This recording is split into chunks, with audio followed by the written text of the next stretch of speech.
Hey there, listeners. This is another episode of Indecent Exposure with Taffy.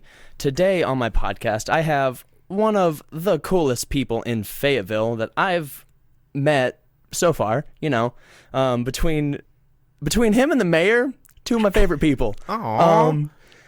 The only thing the mayor's got on you is I've known him longer, which is a weird story. And then he also runs the town. Well, I don't know that part.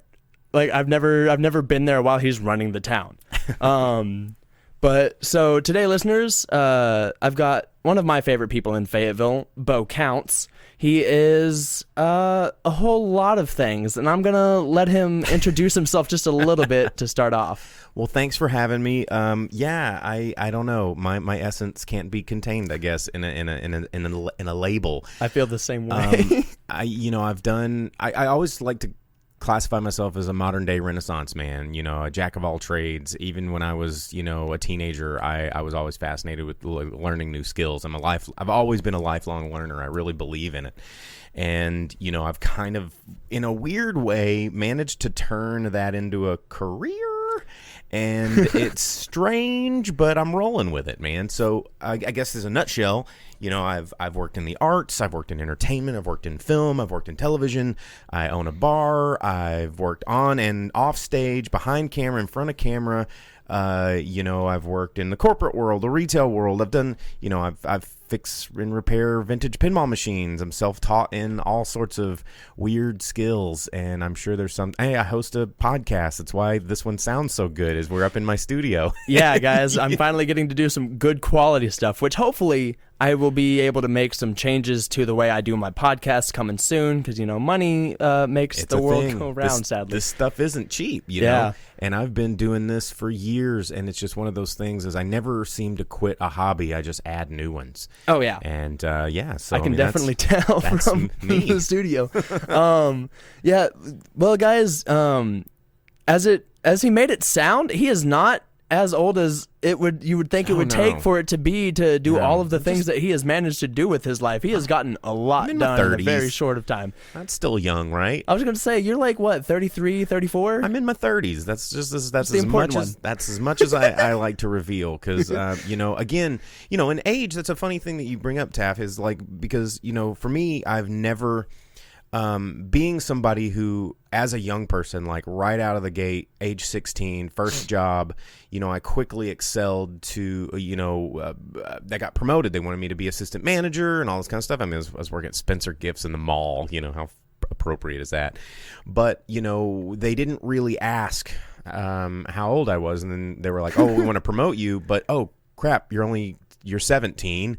And we've never, you got to be 18 to have a key. Yeah. And then they had to go call, corporate, and it was a whole thing to get an exception. Who was the manager at the time? Oh, this was a long time ago. I know, but I've been going to, I used to religiously go to the mall every Saturday from noon to 9 o'clock from the ages of about 11 to 16, because then I could drive and there were better things to do. Yeah. But... So it was a long time ago, and I think I don't want to throw her under the bus or anything, but Jennifer was her name, who was my manager.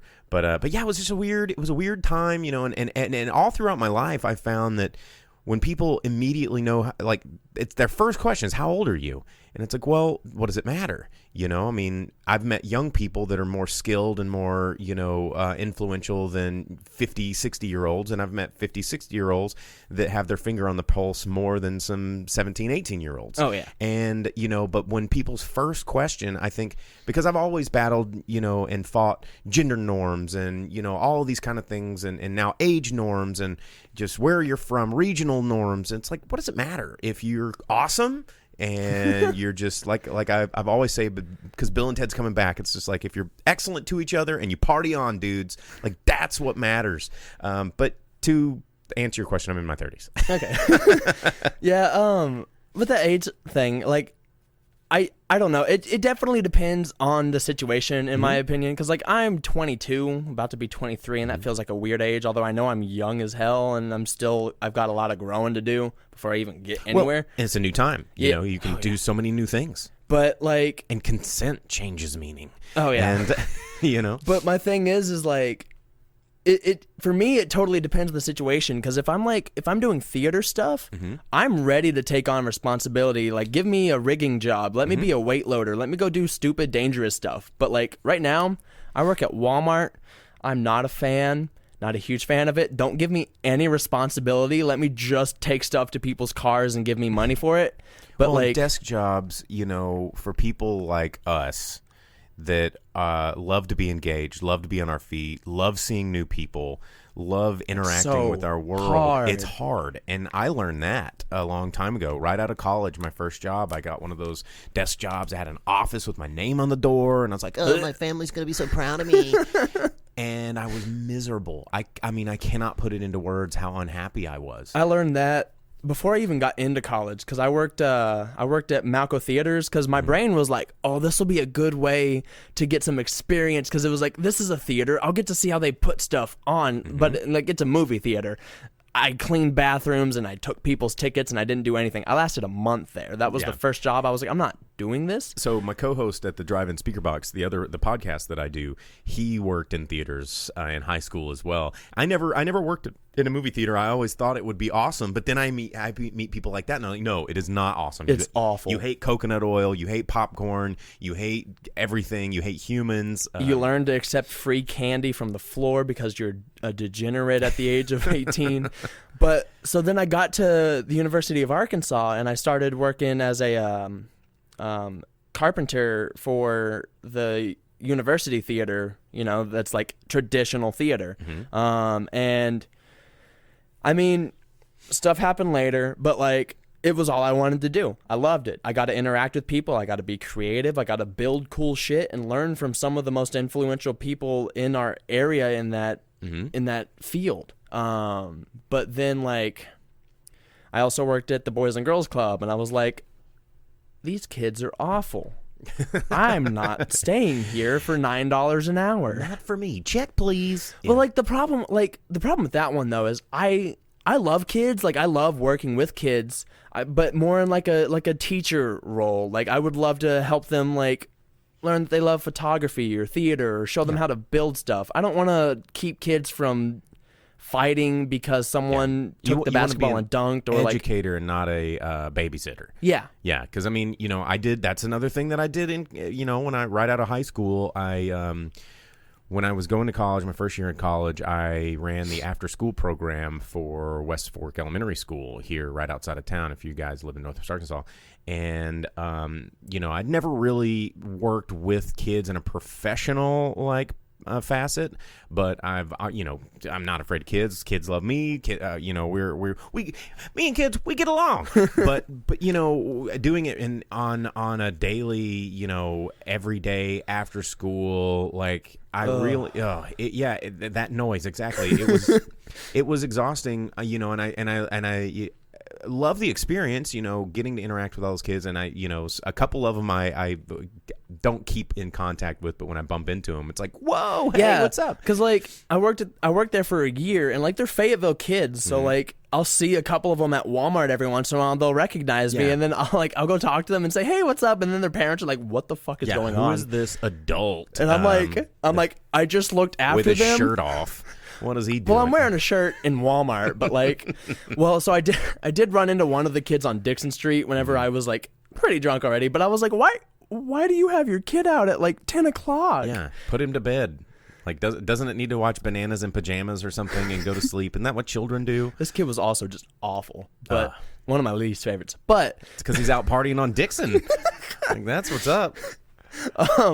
But so onto the world of art. Yeah, the purpose of this podcast, right? Isn't there a narrative here that we're supposed to be chasing? More or less. Okay. I mean, I'm curious. So you've done quite a bit from what I understand with the world of film, and I want to have you just elaborate on just the generality of that a little bit. Well, my sort of foray into the art world started a long time ago. I was one of the founding members of Art Amiss, which is a local nonprofit. I mean, we're still around. We just don't do as much anymore now that the Waltons are a thing. But I've always loved film. The podcast, the Drive-In Speaker Box that I do. I've been doing it for a long time, since before people knew what podcasts were. And just for anyone that might be interested, what is the podcast about? It's the Drive-In Speaker Box. You can find it. We do live broadcasts every Monday night. So it'll be as soon as we're done with this, we're gonna crank it up for the show. 8:00 Monday night, 8:00 Central Standard Time. You can check the live stream out on Facebook, YouTube, and Twitch, but we also do the audio version of it in a podcast form, so wherever you find your podcasts. So okay. Spotify, TuneIn, Stitcher, or whatever, Apple, Google, whatever you use, you can find it. But we talk about movies, and it's been really weird over the past 9 months because of the pandemic. Yeah. And so a lot of new movies are not coming out. And for me, I've always been obsessed with films, working in video stores, doing this kind of stuff, always wanted to be a filmmaker. And then, doing this podcast, obsessed with film scores, loving movies, reviewing movies. And then I ended up working in the film industry accidentally, which is really, really strange. I wish. Because one of my best friends at the time who helped me start the Drive-In Speaker Box. I mean, I haven't seen this guy in years, but it was his dream to make films and work in the film industry, and he never got to. He never. That's what I'm worried about at this point, because that's where I want to go. And is there's the industry, but plenty of time. And this is what I told Michael was his name, and I always felt bad because I did it accidentally, and it was a lot like, you ever see that movie not the Truman Show, but Yes Man with Jim Carrey? Yeah. Well, that's kind of how it happened, is just start saying yes to weird stuff.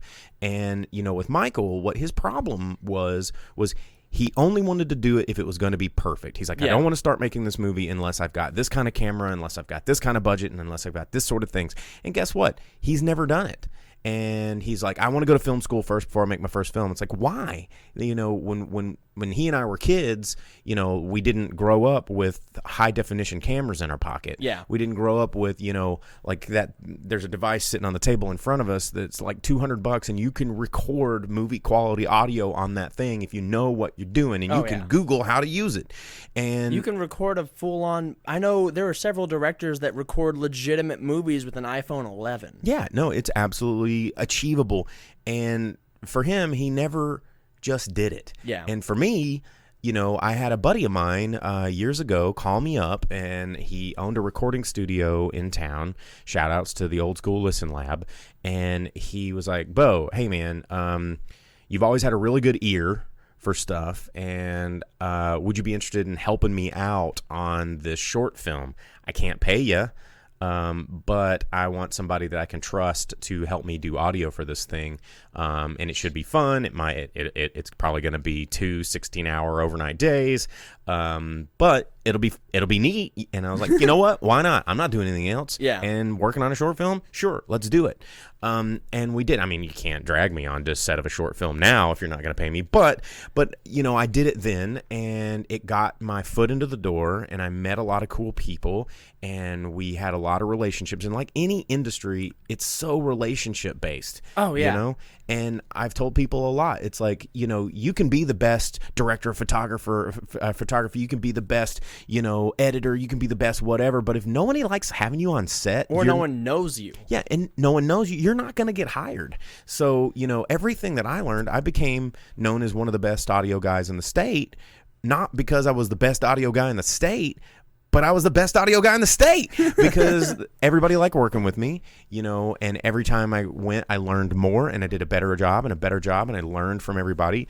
And, you can learn so much of this industry because the thing about filmmaking and films is the technology's always progressing. Oh, yeah. Things are always getting better, and by the time you learn one format of like filming on a Red Cam or an Ari Cam or whatever cam, they have new ones out. There's going to be a new one in 2 years or less, and it's all about learning how to behave and operate on set. That's what you need to learn. And all these people that spend so much time going to film school and all this stuff, I'm like, you're wasting your time. Like, see, for me, I feel like I'm in that boat quite a bit. Because like I'm just about to finish my 5th year at the U of A with a degree in theater, not film. Well, we don't have a film program. Well, exactly. I would have had to go to UCA, and I was not doing that. Yes, same. I took every or JBU film course. Definitely not JBU. No, we're not JBU material. But I wanted to take every single film class. I wanted to study film, and at the university they don't have an actual program for it. So I took everything in the communication department, everything in the journalism department, everything in the theater department. I took every class that had film related to it. All the classes that I had available in the theater department to teach, the teacher left the year I got there, so I couldn't learn them. I didn't do journalism, but like I was a news photographer for the newspaper and got to do sports and all that for 2 years, which is really helpful. I've worked at the Walton Arts Center in the Arkansas Music Pavilion for 4 years now. Like I've got all those, so like I have a lot of roads into these different industries that I can go into. It's just figuring out how to go into them and getting the fuck out of Walmart at this point. Yeah, Walmart is it's kind of a blessing and a curse to Northwest Arkansas on multiple levels, including the art scene. You know, the Walton Foundation, they do a lot of really cool stuff. But the thing that I warn them a lot of, and I try to help them with, as much as they'll listen to my voice, is that you can't just buy culture. I appreciate the fact that they're willing to spend money on it. Yeah. But that's only part of it. Arts and cultures and humanities and interesting, cool, relevant stuff that becomes a part of the tapestry of an area requires time and passion that isn't fueled by financial gain. Yeah. And that's, you look at people, taking this back to film, everybody knows Quentin Tarantino. He's not my favorite director in the universe, but he's a very talented director. You don't like his feet stuff? He's, it's whatever, to each their own. But Quentin Tarantino was a dude that worked in video stores and was obsessed with movies and just kept doing it. Yeah. And got better at it. And it was passion. And you see a lot of these people. That's kind of how I am with Stanley Kubrick. Like, his movies are okay. I haven't seen a whole lot of them. His name doesn't just jump out to me as someone I wanted to go watch. But his photography is phenomenal. I love his photography. It's just because it's like his framing is incredible. It's all so cinematic and a still life, and it's where I would love to get to in a photographer's standpoint. But also, it's hard when I have zero drive or passion anymore in Northwest Arkansas, and everything's just the same every day. Well, and you look at people like this that, a lot of these masters, as we refer to them now, a lot of people are looking for that like easy road, and the road has gotten harder, honestly, because guys like Kubrick, guys like Tarantino, guys like, you go back and look at, guys like George Lucas, guys, that built these empires, Steven Spielberg's, and they built these empires because nobody else was doing what they were doing. And now everything's been done. And even if it hasn't been done, everybody's trying to do it and has the ability to do it with like there's a whole fucking musical that just got released from TikTok creating it. Fucking TikTok. God. But you're right. And the brilliant thing about that is they're using new mediums to set the bar in a different location, because, you're not going to go out and make the next Star Wars. Nobody is, promise. Lightning in a bottle only happens a couple of times. But you know what? TikTok's a new thing. Instagram's a new thing. Vine. Look at Bo Burnham's career after he hit Vine, or Mark Riblay's career after, the pandemic and he hit YouTube and was doing these live streams. Yeah. And you look at these people that are doing the same stuff that everybody else has been doing, but they're finding new ways to get it out there, and it's like raw talent plus a stroke of luck, plus doing something that no one else has done yet, and then boom, and then you've got these people that are just crushing it in the game.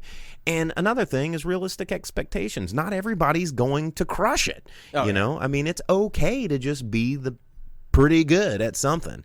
And I've talked to a lot of people that ask my opinion on how to get into sound or how to get whatever. It's like, well, you're not going to be making Harry Potter, your second day on the job, you're going to be doing a lot of shitty like indie films probably for the rest of your life. But there is the chance that if you keep doing good, I mean, I had a chance to work on Jurassic World and I turned it down. I didn't want to do it. I think you've told me about that.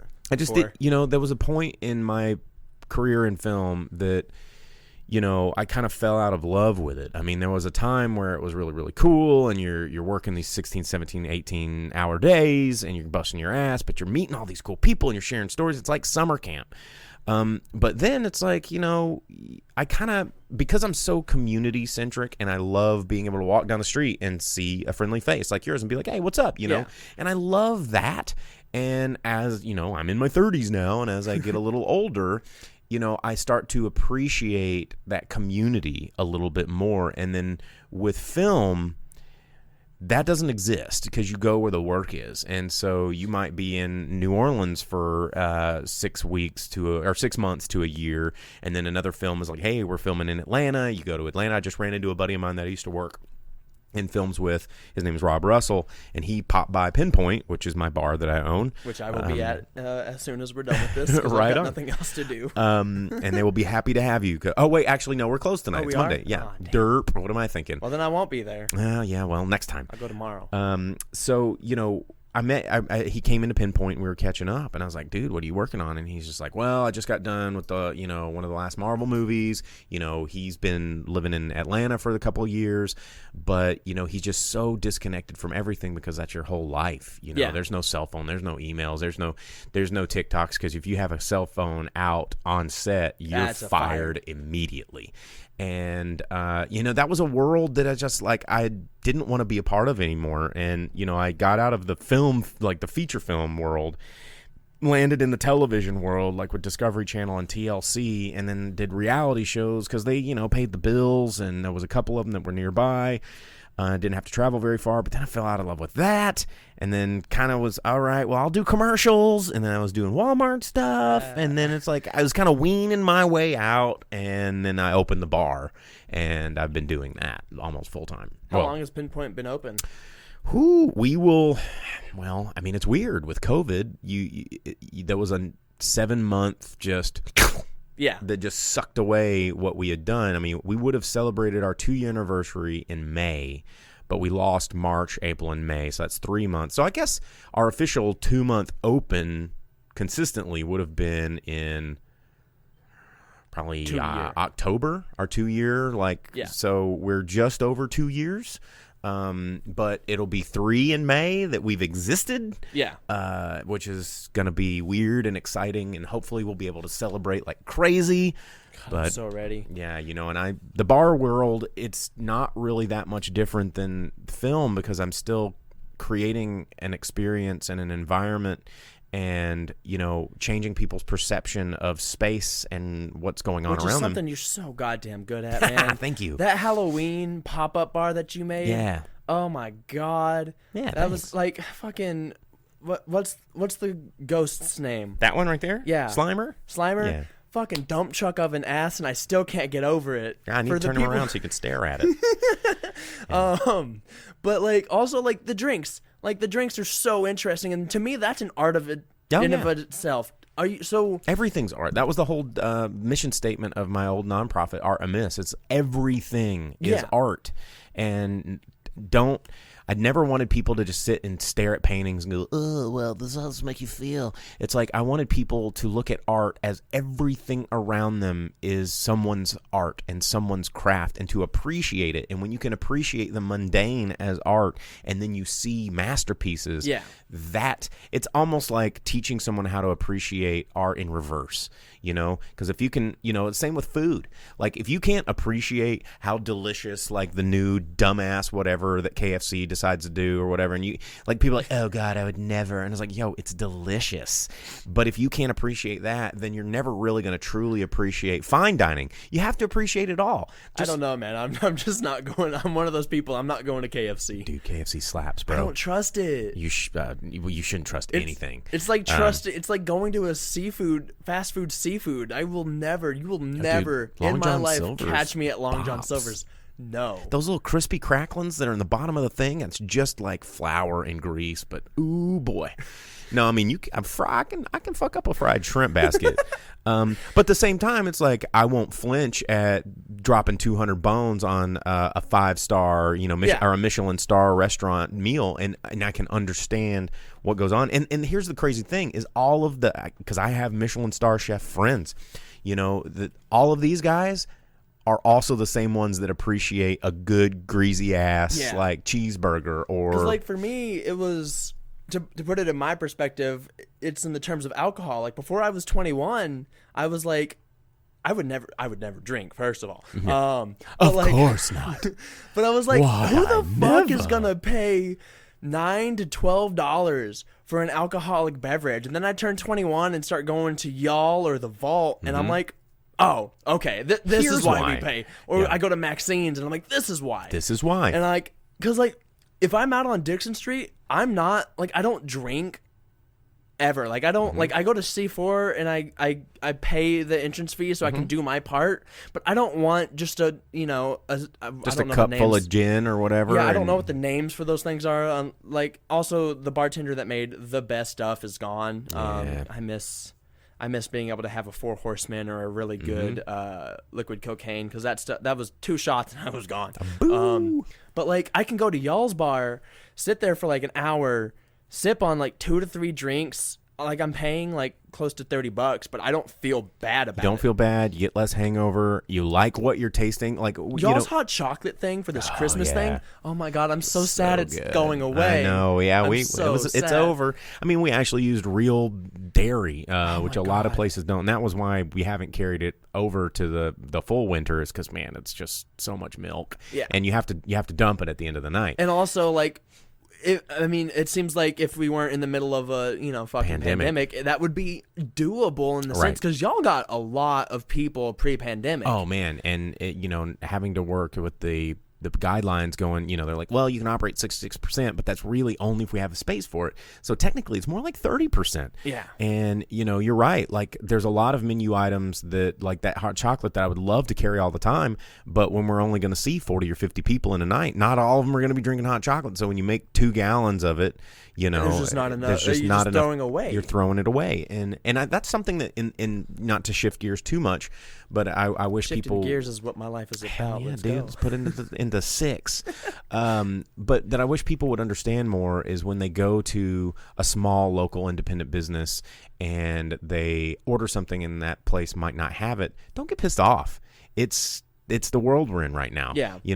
A lot of these businesses don't have enough customers coming in the door to have all of these options and varieties. And then on top of that, a lot of the places where we order our stuff from doesn't have as much stuff. I mean, like, I get upset whenever, like, the thing sucks. I went there for, but Yeah. I'm just like, damn, I guess I'll try something new. Something new. Shit. And, it's really weird right now being in entertainment and hospitality because, for so much of, well, my entire life and probably a generation before me, it's like, the customer's always right, making them happy, do whatever you can, always have what they want. But now it's just not possible. Yeah. No matter how much we want to give people exactly what they want, we just can't. I also never agreed with that philosophy in the first point, because customers are stupid as They're hell. all stupid. And, I hope nobody that's listening to this judges me for saying that, but you're all stupid. No, I mean, I'm a customer of your bar, and I'm stupid as hell when it comes to, like, doing stuff there. But I think I'm a smart person outside of that. Yeah, and we love all of you the same, and the cool thing is, if a customer comes in and wants to learn about beverages with us, like,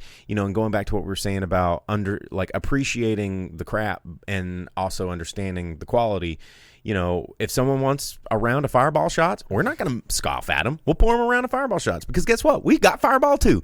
And, I mean, I prefer Rumplemints. I was going to say, but me as the person sitting next to them will throw up a little bit, because I had a high school career of drinking. Exactly. And, we're here to make you have a good time ultimately.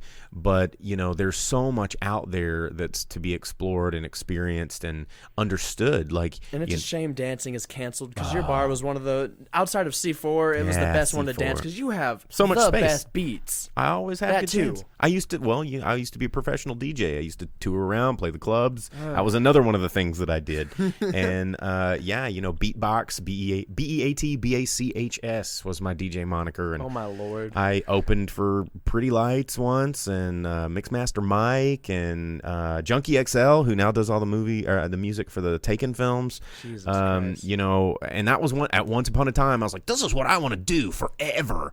And then there was a lot of drugs in that world, and that I was just like, this is not something I can do forever. And because for me it was more about the music. See, I've been told the drug thing a lot because I really want to get into film. I also want to get into porn, but there's a lot of drugs in that. Film, you can get into film and not get around drugs, but porn, you're gonna be around drugs. Yeah, but the good thing is I know what I'm cool and comfortable. I don't care what other people are doing. Yeah. If someone's gonna overdose, that's a little too much for me, and I'll let someone else take care of it because I'm not an EMT. Right. Not my job. But for me personally, I don't smoke weed. Yeah. Rarely, because I don't enjoy it. I don't drink unless I'm getting a nice cocktail or it's just one of those nights. Right. The only thing I really do is acid. I do a shit ton of acid. I'm not gonna lie. I like it. You're like, don't drink, don't smoke, but dude, I trip acid. If I could just constantly be on it, I would. You're like, I don't like to go 1 or 2. I like to go to 11 always. Oh, 3 tabs is my favorite because I don't know where I'm at, and then I can just walk down Dixon Street. Nobody knows I'm on acid because that's the type of person I am, Bo. I'm not gonna lie, I've been to your bar on acid. Oh, I believe it. 2 weeks ago with Duncan. Well, anybody that's regularly known for not wearing their shirt downtown, there's probably acid involved. This didn't start till 2 years ago. Well, but, it was. Outside of that, I'm not gonna do. I'm not doing any of the large drugs. I'm never going to do cocaine in my life. I have zero interest. I don't recommend it. I don't see what's interesting. I already have severe ADHD. It's just that. Yeah, from what I've been told. Again, people like us that have a lot of energy naturally. It sounds awful. It's like drinking 3 energy drinks and then just crying. Not a thing. But the DJ world, I mean, it's changed. It's changed a lot since I got out of it because it was dubstep and trap and the EDM movement happened and everything became a festival. And that's what got me out of it is I didn't want to do all these freaking festivals all the time because festivals to me were just places where people didn't care about the music. They just got people were there to get high. They get fucked up and look at lasers. Yeah. And that's not for me. And for when I got into DJing and I got into music heavily, it was like I would go to these shows and I would go to some of these weird warehouse raves and I'd be the dude straight sober standing near the DJ booth just watching what these people were doing and appreciating what they were doing. That's how I feel at C4 because I'll just go up into the booth with the DJ whenever we had one there. Yeah. And I would just stand there and watch and look at the crowd while I'm stone sober watching all these people just getting sloshed. For me, that was the drug, was being in front of an audience. And I still, I did the tavern, Driving Speaker Box Tavern Trivia, did that for a long time at Smoke and Barrel. And I do went later. To one of those. Yeah, it's fun. I do later with Jason Sewell. And so we're on stage, we perform, we do all this stuff. That was the drug, was being on stage in front of a room full of people and you were in control of all of it. You were in control of the good times that they were having, and if you mess up, you're in control of the bad times, and it's like you're riding this wave of a room full of collective emotion, and tapping into that it's better than any drug, if you ask me. I've had people I've straight blacked out in the middle of a really good set or being on stage. I remember there was a couple times on stage where I was just doing a long form, the Tavern Trivia is long. It's a hour and a half, almost 2-hour comedy show, and it's just me and entertaining people for almost 2 full hours, which he does an amazing job at. Thanks. I know how to run my mouth, but although I went to the last one that was had. I don't. I did it for 8 years. Well, I mean, I wasn't able to go into Smoke and Barrel until last year. I am but a child. But yeah, so I did this, and I remember it was so funny because people thought that I was drunk. They're like, "How much did you drink?" Because I was like, I don't even remember saying that. They were like, "Oh, you said this," and we were all dying laughing, and I was like, "I said what?" And it's that moment where you just get so tuned into the energy of an audience, and and everyone having a good time that I just kind of blacked out and just I was on autopilot, man. And same thing with playing a good set. Someone would ask, "Oh, what did you play last night? Or what was that one song?" I was like, "Dude, I don't even know," because I was just feeling it and riding it. And I definitely missed that part. But and with Pinpoint, my bar, that's something that I get out of I hadn't gotten it in a while. I got it a little bit at Halloween, but on a busy Friday or Saturday night when there's 100+ people in the room, oh yeah, everybody's having a great time. The bartenders are humming, everybody's laughing, everybody's smiling. So people are grooving in the corner, and then I'm standing back and I stop. And I just kind of soak it all in. And I was like, This is my spot. And you get this euphoric feeling. And I really miss it. I miss that feeling a lot because the pandemic took it away from me. I miss it so much too. Because it was, as a patron, it was such a nice, it still is. But when there were, significant people to go meet and talk to, it was such a nice place to just go, hang out, get a good craft cocktail, play some darts. There's very few places around here to play darts. I miss the darts. I'm so ready for them to come back. And a basement bar also has a very special thing. That's why I'm so in love with that Plus particular pinball, location. The big thing about it. The big thing. And skee ball.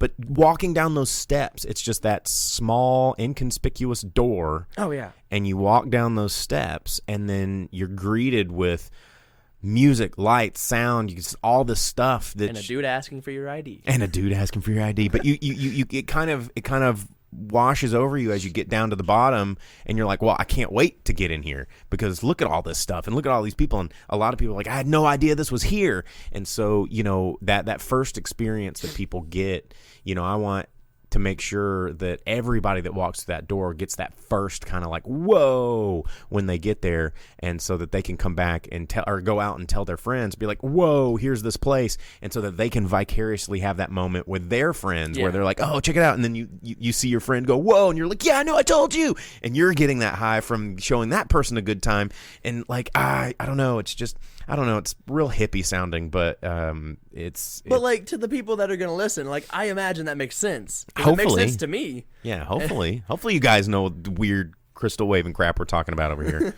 So then I want to open it up just a little bit and see if you have any questions for me that you're interested in knowing. Oh man. Well, why a podcast? I like the question. Because right now everybody's doing one, but why Taffy? Why is Taffy podcast? So I have 2 podcasts, and it's in a really weird format right now because this is my 9th or 10th episode that I've recorded in total, which still a pretty solid amount. Gotta already. Start somewhere.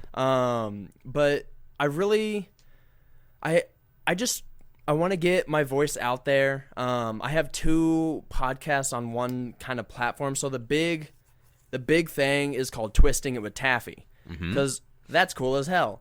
Also, Good name. Thank you.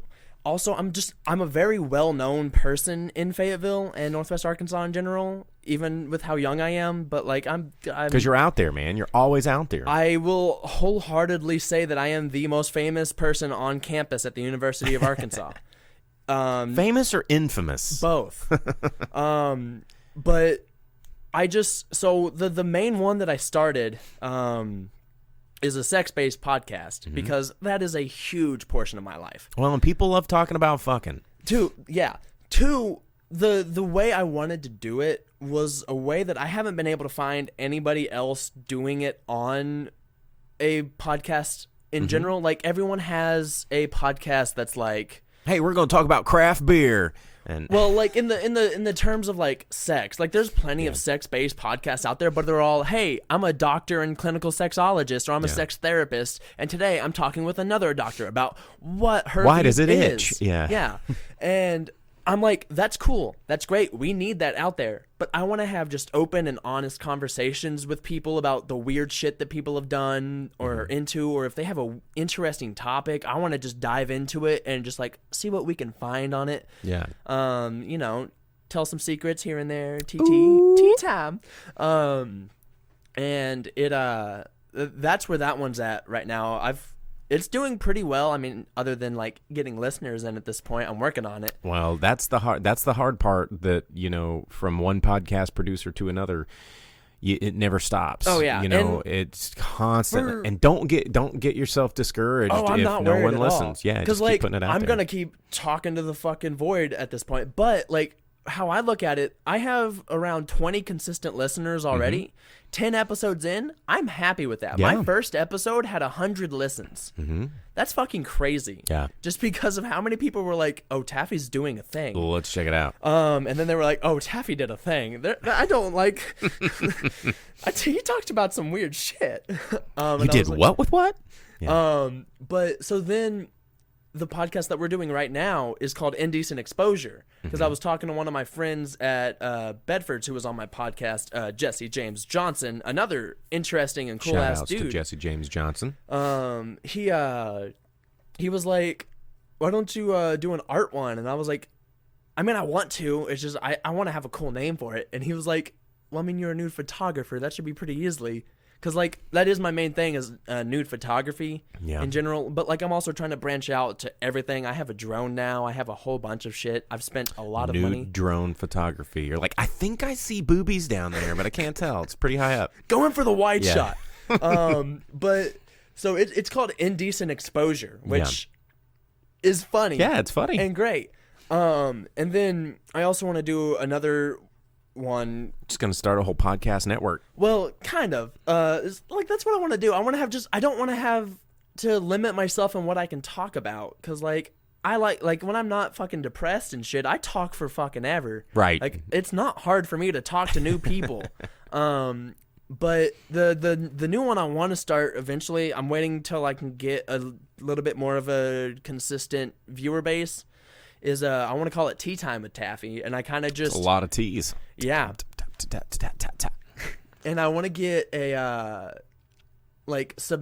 question submissions in from like basically it's an Ask Me Anything kind of thing where I just talk about my day, talk about what's going on. If people have questions they want to know, like I want to look it up and just give my intake and input on it. Cool. So and have you done one of those yet? Not yet. Some prototyping. I've been waiting till I can get my new computer and a microphone and a little bit better of a setup before I try to get that one going, just because I want to feel like I'm really doing something, because right now I record all of my podcasts except for this one on my phone, which does a great job. Yeah. Most people can't tell that I'm recording it on my phone. The technology has gotten really good and really easy. So, for those of you out there that are thinking like, maybe I want to start a podcast, then if you have something to talk about, fucking do it. Do it, man. Like, even if you don't have something to talk about it, do it. Just, That's most of podcasts anyway. Yeah. I mean, like, well, so my other show that I do, it's a TV show. It's called Later with Jason Sewell. But now I think they're finally, after 7 seasons, putting up Later with Jason Sewell and Bo Counts. Finally. God. It's not all about Jason. Only took me 7 seasons to get my name on the show. Which is fun, because like I know him pretty well too, because I've been to all the theater stuff. No, not even that. Like the improv comedy. Oh yeah, the fun bags.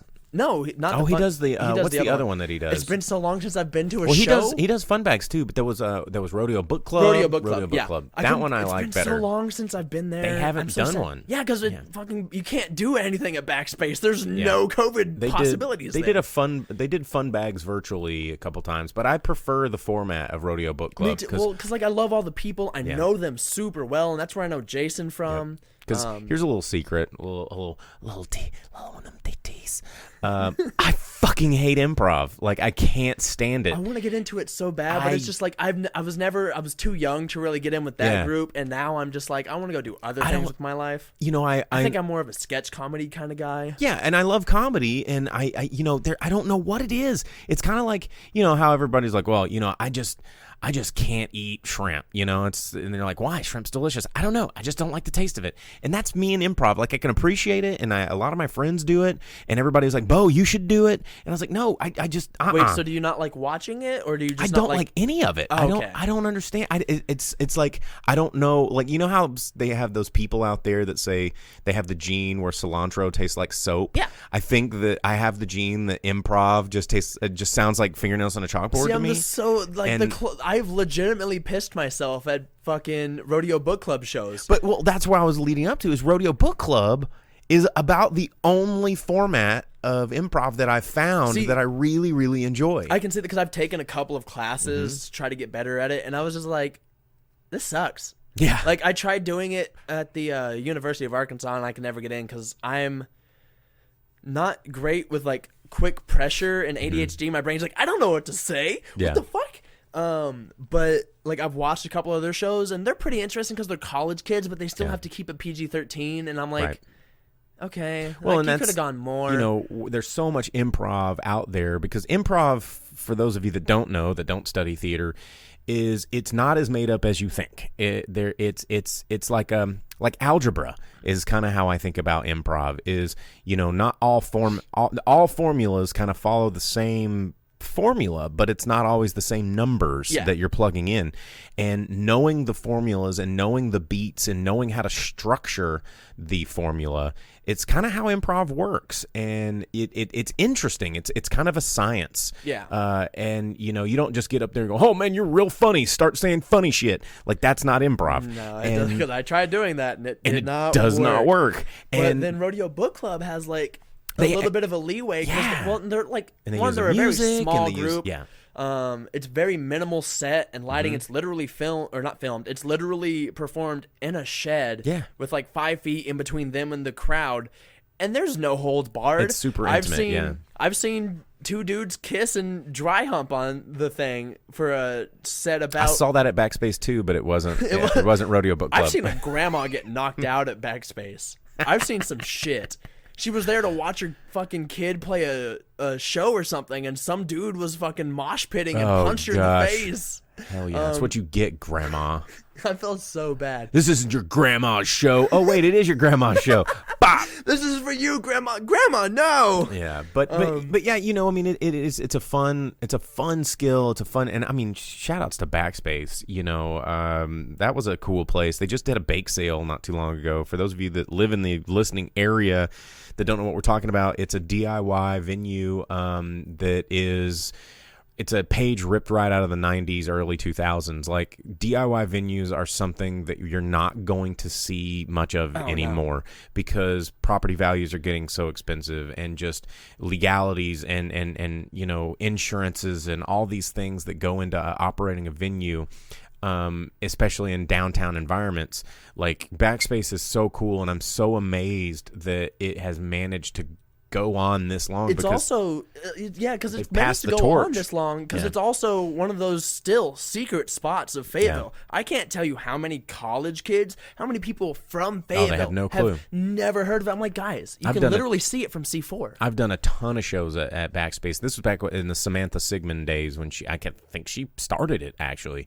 We did a lot of shows there. I would never do a full Artemis show. I did a lot of art stuff there, but I could never put my nonprofit's name on it because the liabilities involved. You don't know if, like, okay, well, we did an Artemis show at Backspace, and then all of a sudden some 16-year-old taffy's running 3 tabs deep, and he like rolls in there with his, you know, and then because then the other thing with it is like with that, it's a BYOB situation. It's a BYOB situation. You can't really tell who's bringing anything. No, you can't. And you know, but I definitely went there and drank before I was 21. Absolutely. And you know but that's the beauty of that place. And you know, granted, I wasn't able to put my arts nonprofit name on it, but I did so many cool things there because I didn't need to slap my logo on it to do cool shit. You just do cool shit to do cool shit, and that's art. You know, don't. Like, if we want to go back to arts, like, anybody out there that's listening about going, I could create, blah, blah, well, fucking do it, you know? I mean, one of my favorite paintings, I don't even know who did it. I saw it once. It was probably in a fucking coffee shop, but it stuck with me. And it was one of those, like, splatter paint, like, wannabe Jackson Pollock bullshits, you know? It's like, oh, look at the contrast of the colors and the juxtaposition of that. But on top of that, they had a stencil, and they spray painted the words. It says, you may be thinking right now that you can do this at home, but you didn't. And I've been told, like, that's one of the things I hear time and time again, not just in, like, theater, but, like, from my, like, because I've taken several classes in the art department for photography, and they're like, you know, he made this great photo, and you could Yeah. But you didn't. But you didn't. And that's the only thing stopping you. So Exactly. go take photos. Just go get out of my classroom and go take some fucking go pictures. do it. And I hate to sound like one of those people that is just like, well, just keep trying, get on the horse. But fuck yeah, exactly that. And it's weird. And the older that I get, and the more things that I've tried, and I don't fail much, but I have, and I'm not afraid of it. Mild brag. Yeah, mild brag. Just a little bit of flex there. But the amount of work. I mean, you have to be completely neurotic and a control freak like me to not fuck up very much. And Got neurotic down. Yeah, neurotic check. But another thing, with what I do, that I think there's a reason that a lot of people haven't been able to do a lot of the things that I do and do it consistently, like throw really cool events or big parties or changing spaces. I mean, I invented the mixed media art show in Fayetteville.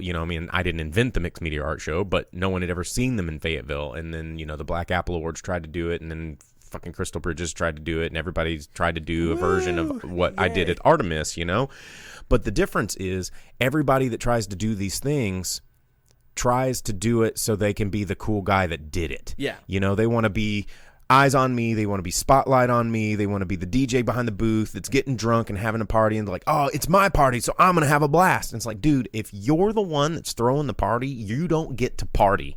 Like, if you're the one that's running the art show, you need to be behind the scenes making sure it goes smooth, not out there like making sure everybody pats your back. Yeah.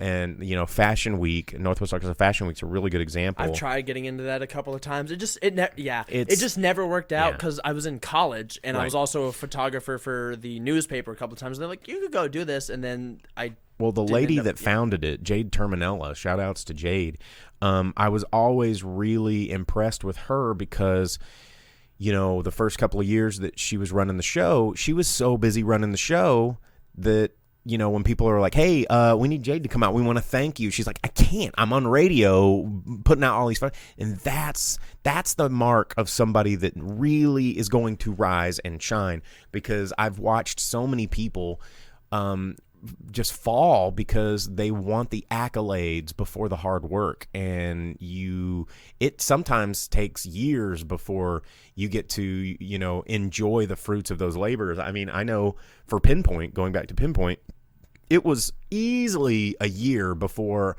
I could walk out on a Saturday night and sit down in a booth with someone for 5 minutes. And you've even seen it. When I'm around, it's like I can stop and say hey for a minute, but then someone's like, Bo, hey, the whipped cream thing went out, or oh, hey, Bo, somebody needs this.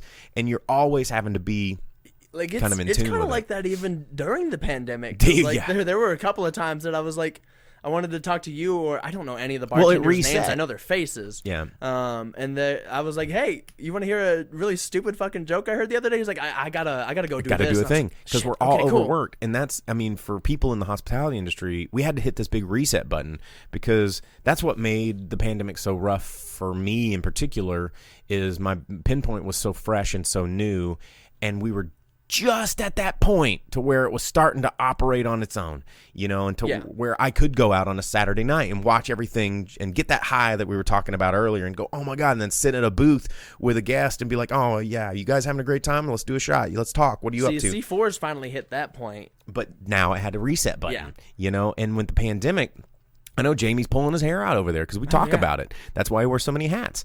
And he's just yanking all his hair out. But, it was at this point where it was so fun, and now it has reset like day one, because day one of Pinpoint, I was there 17 hours a day. I was the bartender. I was the bouncer. I was everything. And, it took so long to get it to where I wasn't having to do all those things. Granted, I still do a lot. But then when the pandemic hit, I had to reset right back down to it, to where I'm there all the time doing everything, cleaning turds out of toilets and unclogging drains and, getting beer sprayed on me and picking shit up off the, and it's like you're doing all of it, but that's what you got to do. That's the passion part, going full circle, that, a lot of these people that just try to throw money at something, or they make the excuses, I don't have enough money to do this. It's like, no, it starts with passion and generally ends with passion. And if you don't have the passion, you need to stop trying, or give people like me your money, and we'll gladly take it and turn it into something cool for you. But anyway, pep talk for everybody out there that's thinking about getting in the arts. Wow. Yeah, before we run out of our hour, you may have met your match, Taff. I can run my mouth for an eternity.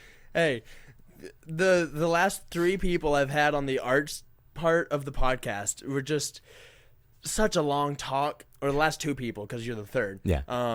This is one of the ones, this podcast lends itself a little bit more to freeformity and being able to talk about whatever, because like we've said a couple of times, art is fucking everything. It's everything. So it's like, what we're doing right now. There's never a lull of things to talk about so much. Like with sex, like for the other podcasts, there's only so many holes you can put it in. You know what I mean? I mean, you can always make other ones. Got a knife, or a shovel. Oof.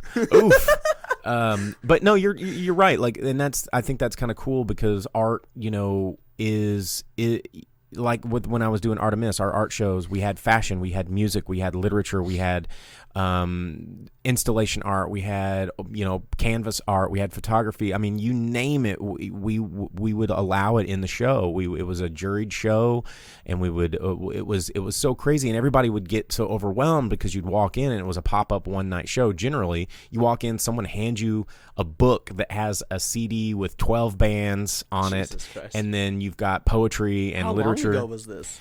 Jesus. This is before my time at Fayetteville. I think the last one had to be almost 10 years ago. I mean, I was just a kid, but I was just the way I've always done my things, like so my when New Year's. I started high school. Yes, when you were in high school, I was doing this stuff, and because I've always been one of those people that if there's not something that's readily available that I want, I'm like, well, I'm gonna have to make it.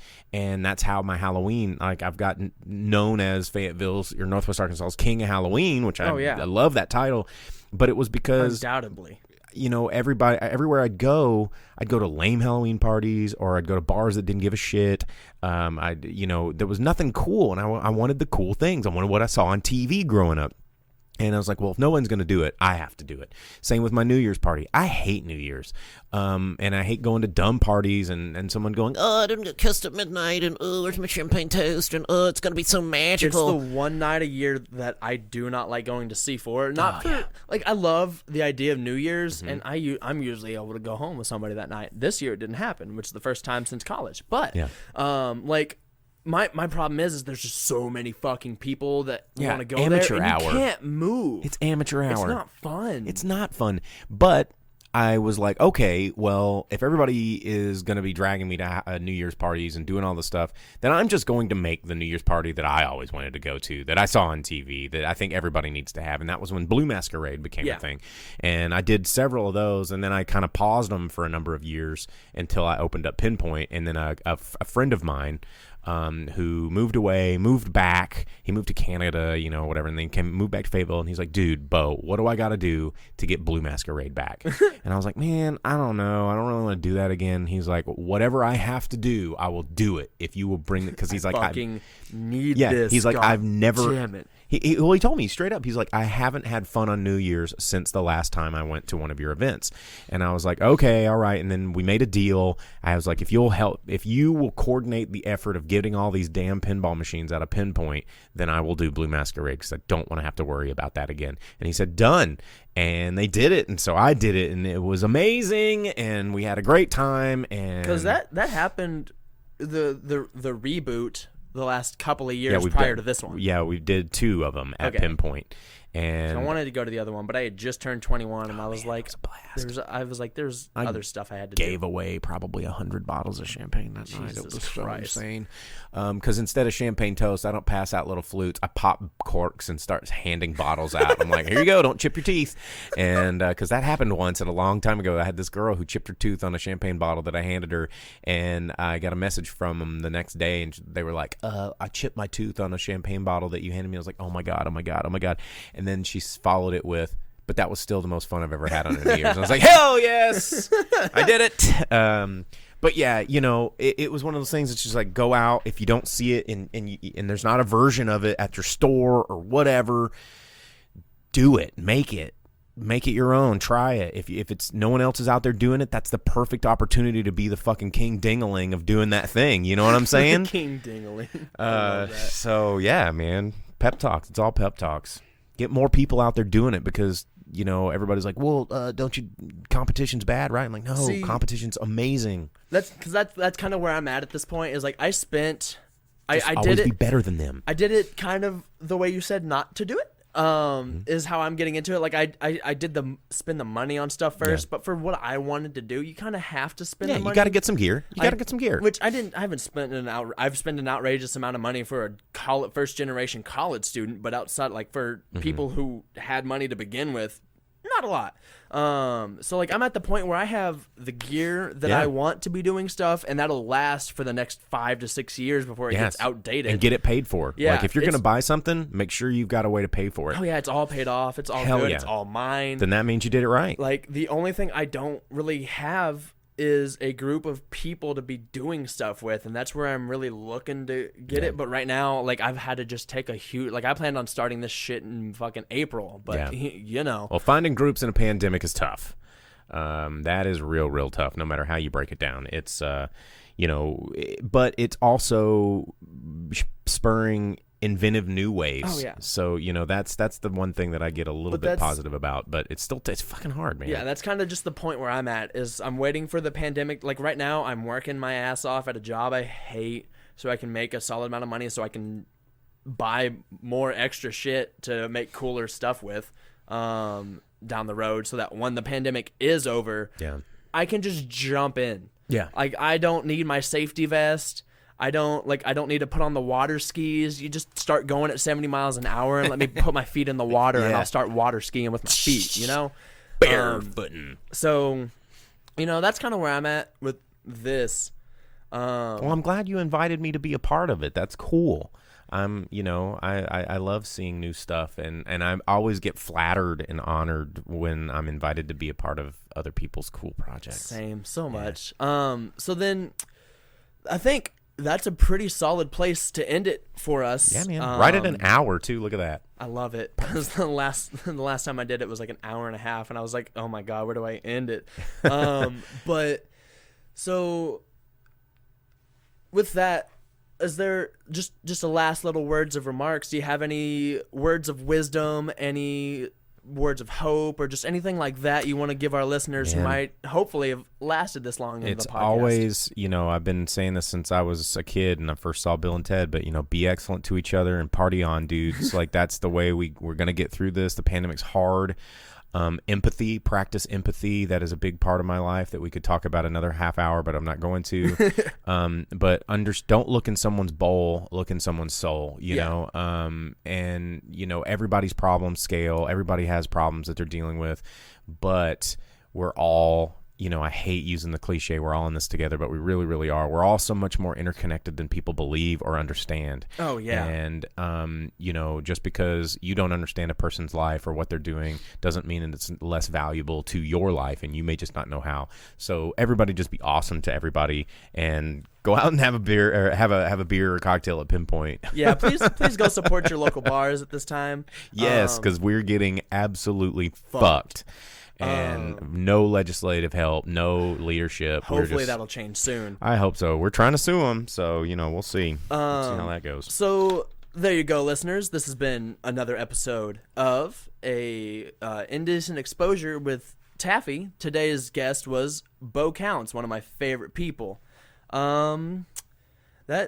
Is there, just last thing, is there anything you want to plug? Oh, dude, check me out, Drive-In Speaker Box, on all your social medias, live, Monday nights, 8 to 10, or catch me on later with Jason Sewell, Saturday nights on KNWA Fox 24, after the news. You can find Pinpoint at pinpointfayetteville.com.